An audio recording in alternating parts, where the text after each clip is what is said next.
लो जी माशाल्लाह रात का टाइम है। चोलस्तानी फ्रीजन गाय वड्डे हवाने लिए चेक करो, हाले तक चैनल तो नहीं लगी। बड़े दुध ली गाय, मेरा प्यारा भाई सब्सक्राइबर नहीं, गाहक नहीं, मेरा भरा है। इंज ही है जी। मलक उस्मान भाई कसूर तू जो जानवर लेंदा मेरे को ही लेंदा है।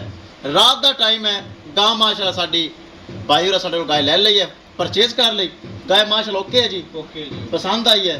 और सब तो पहले ये दसो कि प्यार मुहब्बत होंदा है? हाँ जी बिल्कुल होता है जी। इस तरह जी इसे तरह। तुसी राजी हो साडे ते? राजी। चलो जी, तुहाडा प्यार है, तुहाडी मुहब्बत है जी।